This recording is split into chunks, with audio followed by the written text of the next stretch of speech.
Okay, friends, I welcome you all to our today's session. And already we have understood what is the meaning of international trade. And in that context, we have seen what are the advantages, what are the disadvantages, and how this international trade is beneficial and beneficial to a particular country. We have also seen what are the risks and returns associated with international trade. And what is the difference between the international marketing and domestic marketing? Those aspects also we have studied. Now, friends, we are going to learn some of the theories of international trade. In fact, there are so many theories. Some important theories only we will be learning. Let me show you a list of theories which we are going to learn. I'm going to share the screen with you right now. Please have a look.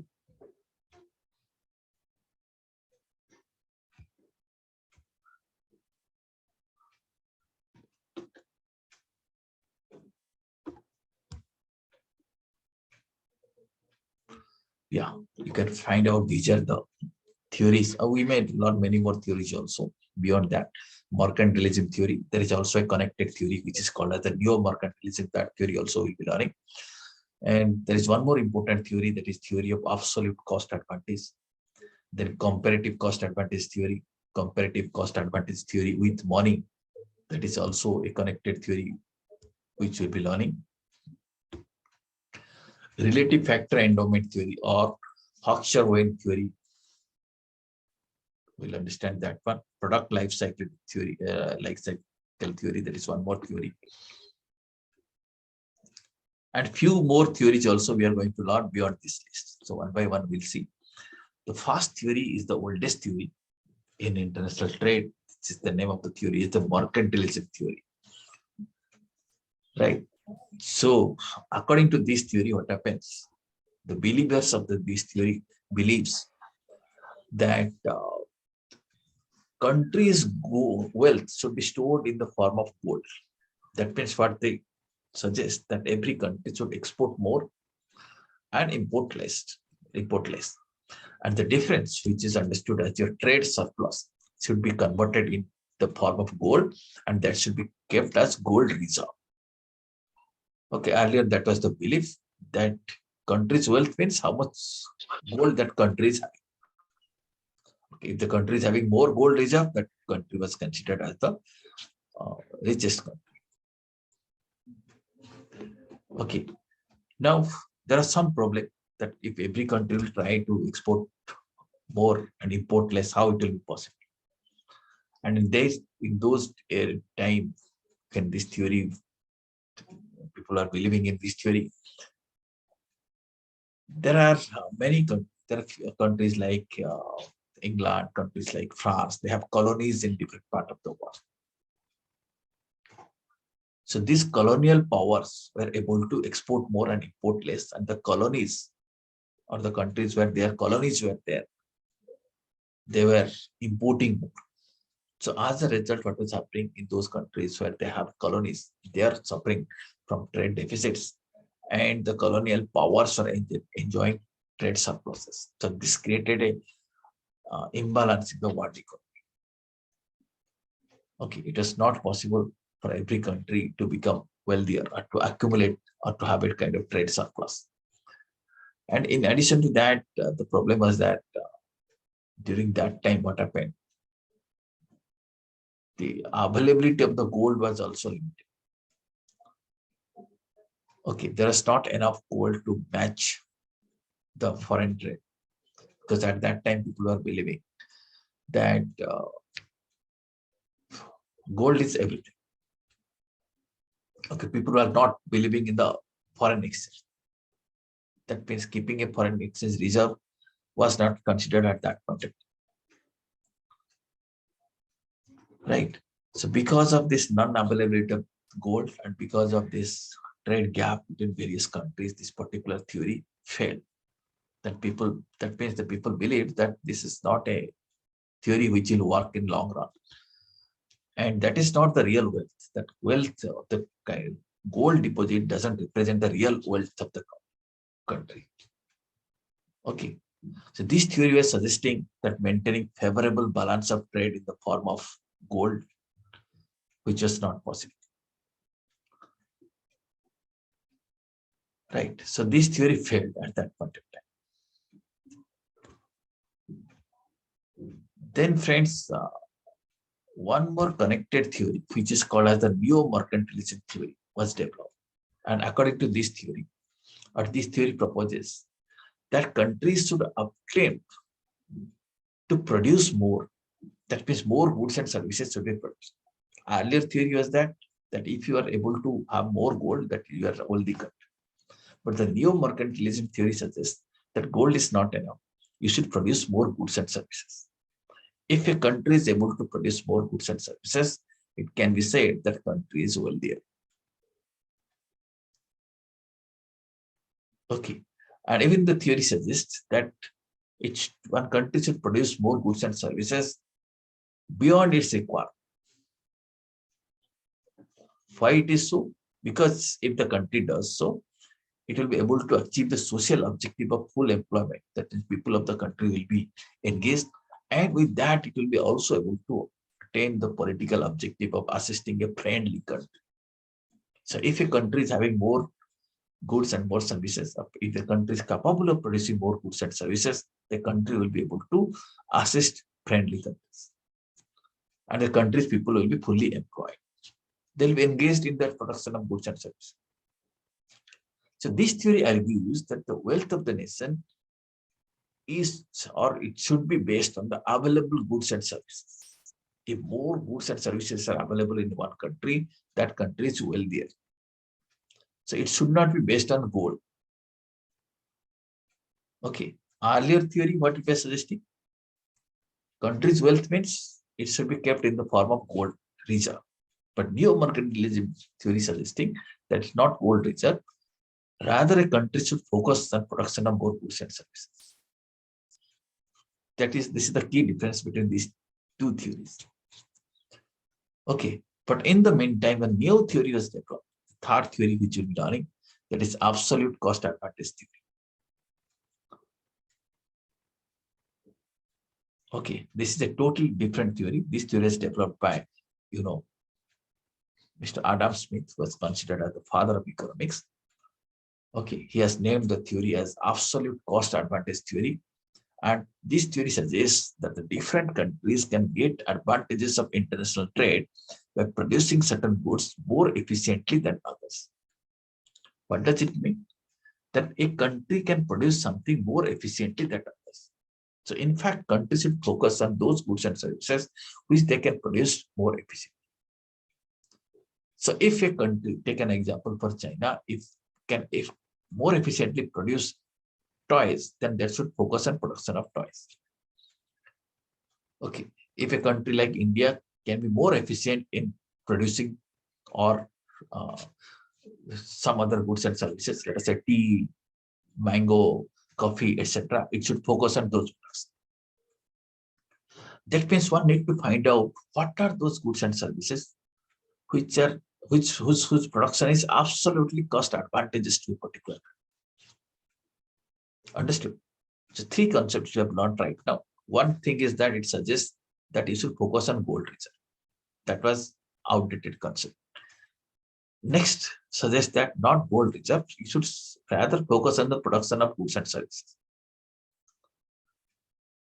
And the third theory, that is that the absolute cost advantage theory, what it suggests, that you can produce goods and services, but you should also know what are the goods and services which are cost advantages to you.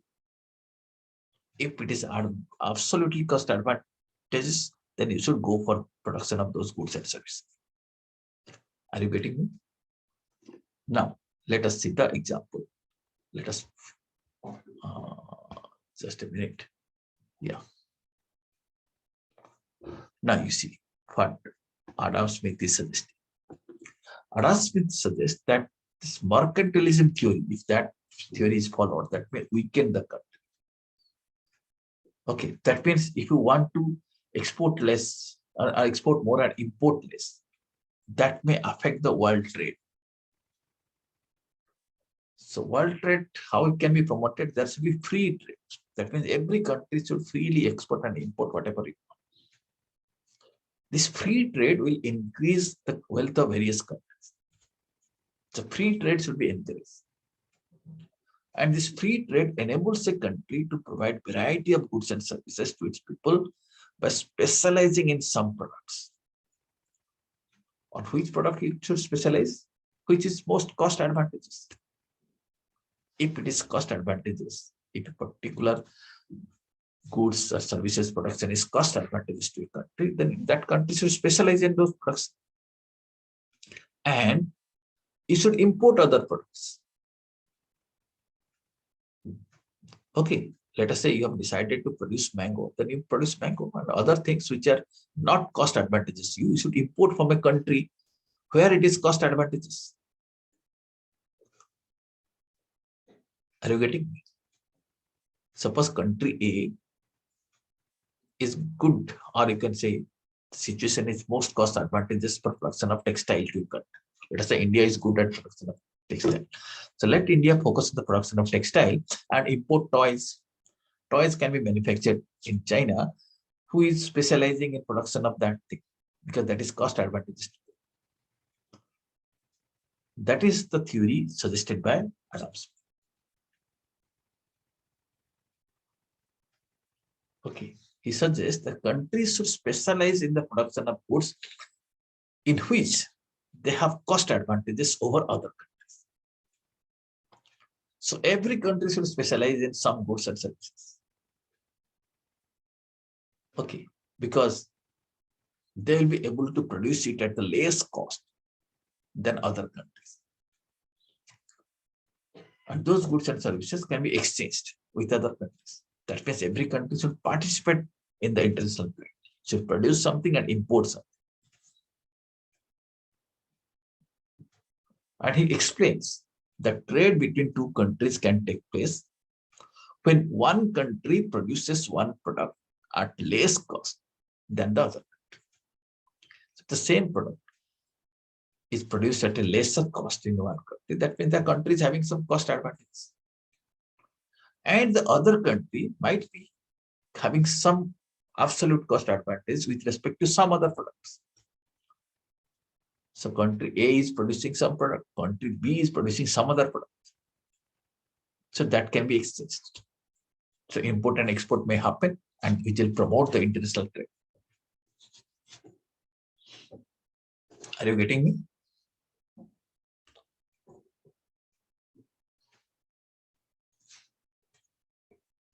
Yes. Okay, this is the theory of absolute cost advantage. Okay, so this is three concepts we have got. Advantage is that I told you the country should have absolute cost advantage. What can be this absolute cost advantage? That means what are the sources of this absolute cost advantage, or how you can say country will be having some kind of cost advantage. These advantages may come from various sources. For example, if you can say a country might be having skilled labor or specialization advantage. That means the country's labor force is so skilled that it has got some absolute cost advantage. All of us know the Switzerland labor skill is very much suitable for production of watches. They're having their skilled labor. The country is having their skilled labor or specialization advantage. So this refers to suitability of a country's labor skill in producing certain products. And because of this specialized labor, what happens? The country is able to attain high productivity at less cost, at less labor cost per unit. So that increases their efficiency. They're able to attain economies of scale. So this kind of advantages comes out of craftsmanship, their expertise.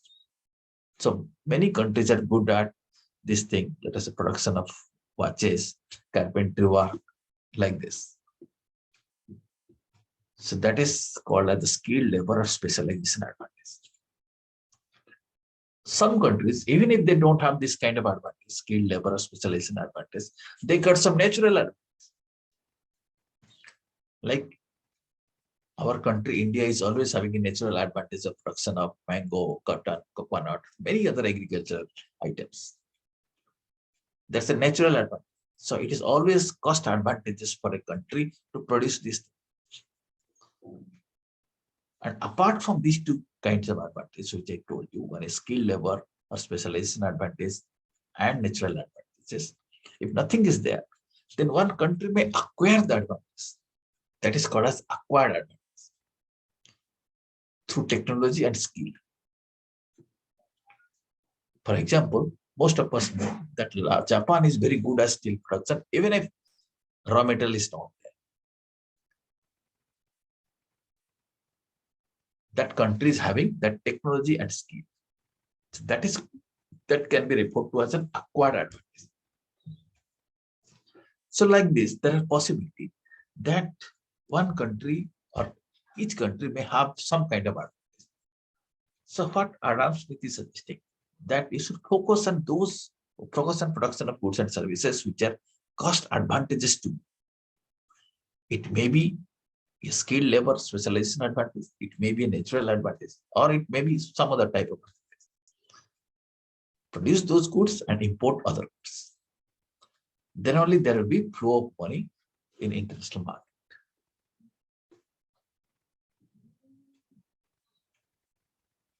Okay. Now, let us try to understand this theory with the help of some example. But to take an example or to understand the theory, I have taken some assumptions.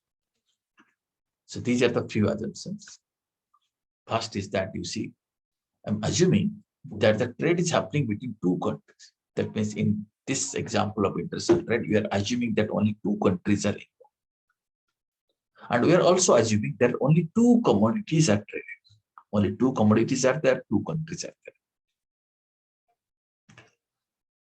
Also, we are assuming there is free trade between these countries. There is no trade barrier. There is no restriction, no import duty, no export duty. Okay, no restrictions are there. Countries are free to trade. And also, we have taken one more hypothetical assumption. That means there is only one element of cost of production, that is labor. Just to explain the theory, these assumptions are taken. Don't think that these assumptions are unrealistic. Only for understanding the theory, these assumptions are taken. Okay, there might be more factors of production. In that case, you have to calculate the cost involving all these factors. But with the help of these assumptions, we'll try to understand this theory. Okay, are you ready? Understood the assumptions? There are two countries, there are two commodities, there is free trade, and there is only one element of cost of production, that is labor. In this situation, we'll see how trade will take place. Are you seeing this table?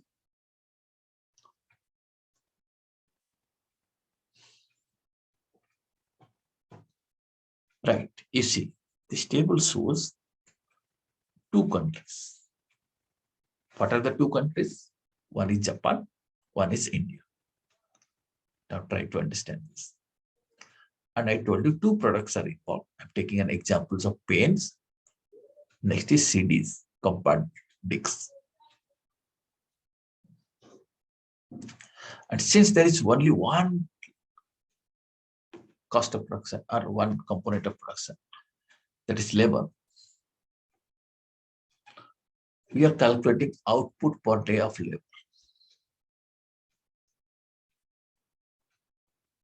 Okay, if you look at here, you can see output per day of labor. That means per day of labor, Japan can produce how many pens? Pens production per day of labor in Japan. How many pens? Can you reply?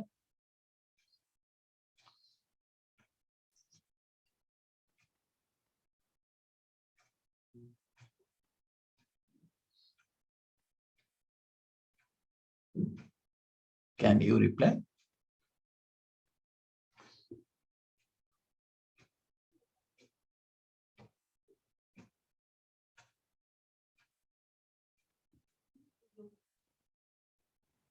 Yes, friends, I'm showing on that table again. Now, please see. Question is here. I repeat the situation once again. I am asking you that you see two countries are involved. One is Japan and India. right? Okay. Yes, sir. And two products are involved. One is paints and CDs, right? So two countries, two products. And there is only one factor of production, that is labor. That means using labor only we are producing, nothing else is there. This is only assumption. So here I am showing output per day of labor. That means if a Japanese labor works 1 day, it can produce this many paints. How many paints a Japan labor in 1 day can produce?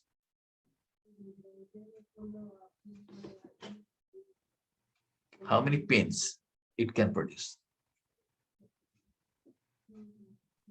20, sir. 20 pens. So in Japan, for 1 day of labor, 20 pens can be produced. In India, same 1 day labor, how many pens can be produced? 60. 60. Okay. So we are using only 1 day's labor. In Japan, Japanese labor is producing 20 pens and Indian labor is producing 60 pens. This is as so far as pen is concerned. Now let us see one more product, that is CDs. So we are not producing pen, we are producing now CD. And CD, for 1 day of labor, one Japanese labor is producing how many CDs? Sir, 6. 6. And how many CDs an Indian labor is producing? Sir, 2. 2. So if this is the situation, then you can see so far as pen is concerned, which country has got absolute cost advantage? For paints, which country is in advantageous position? That means which country can produce it at cheap price, at lower cost? Paints. Sir, India. India. And so far as CD is concerned, which country should produce CDs because it has got an absolute cost advantage? Which country? Japan. Japan. So now you can say, if you're asking India, if you're saying India has got absolute cost advantage as regards to production of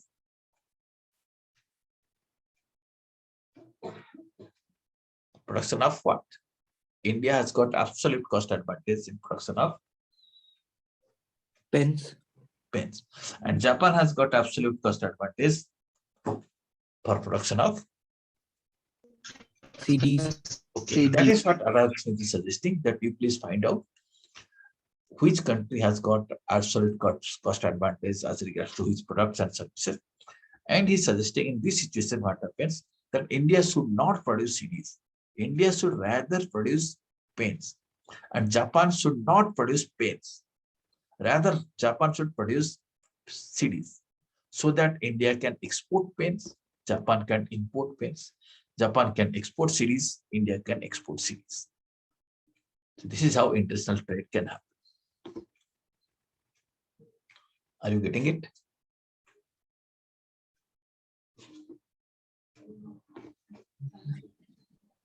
Okay. Yes, sir. Okay. This is the absolute cost advantage it is suggested. But the theory has got many criticisms also. Okay, we'll come to that criticisms, but you see, the implication of this thing is that, implication of this concept or this theory which you learned is that by trading, two countries can have more quantities of both products. That means India will be producing only pens. Isn't it? It can produce more because Indian laborers will not be used in production of CDs. So that time will be saved. So India can produce more pens. Japan can also produce more CDs because Japanese laborers will not be used in production of pens. Okay, because they don't have absolute cost advantage as regards to pens. So both the countries can produce more. So global production will be more. And it will affect the people's earning and their living standard will also go. Inefficiency in the production is avoided because you are producing those products in which you are most efficient. So it will increase the overall global efficiency and effectiveness. Each country will be focusing on the best products. and global production will be maximized. Okay, productivity will improve. So if this theory is followed, then these things will be in place. But there are criticisms to this. Okay, criticism is that this theory is suggesting that each country should produce at least one product at lowest cost. But that may not be possible. There might be some countries who do not have absolute cost advantage with respect to any product. What they will be doing? You may say they may acquire some absolute cost advantage by using like use of technology, skill, etc. That also may not be possible. Practically, there might be many countries which do not have any absolute cost advantage. The theory has no solution to that. And country sizes are different. Country sizes are different means, okay, let us say India can produce CDs for its own country and as well as for Japan. But for Japan, producing, let's say India can produce pens for his own consumption as well as for exporting to Japan. But producing CDs for Japan will be little difficult because India is a big country. Japan can produce CDs for itself. But if you think about export, volume is big and country sizes are not same. Okay. So on that ground also this theory is criticized. And this theory has explained with the help of only one source of production, that is labor. But that is not the only source of production. There might be many other sources of production. So this aspect has been ignored in this theory. Then export import, we talked about that India will export pens, Japan will import pens, Japan will export CDs, India will import CDs. That's fine. But this transportation cost involved in this export import process is ignored. Japan might be producing CD at a lower price, but the landing cost of India may become more because of transportation cost.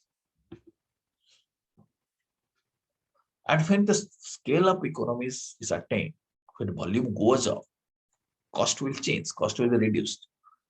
That factor also has not been addressed in this theory. And there might be